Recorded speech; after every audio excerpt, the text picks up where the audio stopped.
बदले की भावना ना रखो बच्चा, इसी का नाम संसार है। आप क्या बड़े बड़ों के साथ धोखा होता है, आप तो मतलब संसार में हैं। शिष्य ने गुरु को जहर दे दिया गुरु की संपत्ति पे।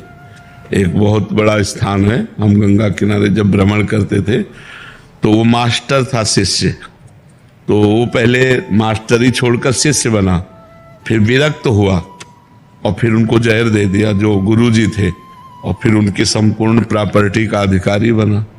तो संसार तो बड़ा विचित्र है ना। इस संसार का खेल तो अगर आप किसी को उन्नति में ले जाएंगे, आप किसी का उपकार करो, वो अवसर आने पर आपके साथ प्रतिकूल व्यवहार जरूर कर सकता है, अनुकूल व्यवहार नहीं करेगा।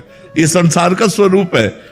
तो अगर आप परोपकार करो तो उसे भगवान को समर्पित कर दो, पलट कर उससे मत चाहो। अगर चाहोगे तो दुख ही मिलेगा, ये हमारी पक्की बात समझ लो। यहां कपट छल ये बहुत जोर का चल रहा है, कलयुग है। पाए जान जगत में सब जन कपटी कुटिल कलयुगी टंच। कलयुग का ऐसा प्रभाव है कि आपके सामने मुखड़ा कुछ और होगा, पीछे कुछ और होगा। मतलब ये बहुत समझने का विषय है कि हमको परोपकार करना है, पर बदले में वो हमारा उपकार करे ऐसी भावना नहीं रखनी। नेकी कर दरिया में डाल वाले सिद्धांत में चलना होगा तो सुखी रहोगे। अगर सोचो कि हमने किसी को पानी पिलाया और वो हमको कभी अवसर पड़ेगा तो पानी पिलाएगा, तो दुख ही मिलेगा आपको, पलट कर दुख देगा। ये संसार का स्वरूप ऐसा है, इसलिए बहुत सावधान रहो, परोपकार करो पर विरोध भाव ना करो। ये क्या करेगा, अपने को परेशान कर देगा, अपने चिंतन खराब होगा।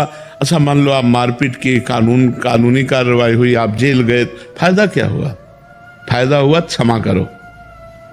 तुमने जो अच्छा किया वो बुरा कर रहा, मालिक देखेगा, मालिक देखेगा।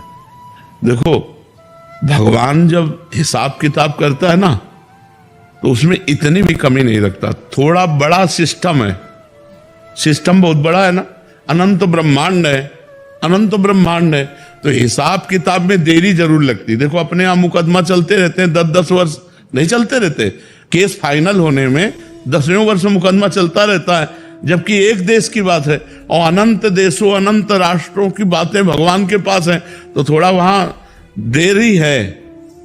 पर जब वो हिसाब करेगा तो फिर उसमें राय पाई का अंतर रहेगा। इसलिए हम उनके ऊपर छोड़ दें।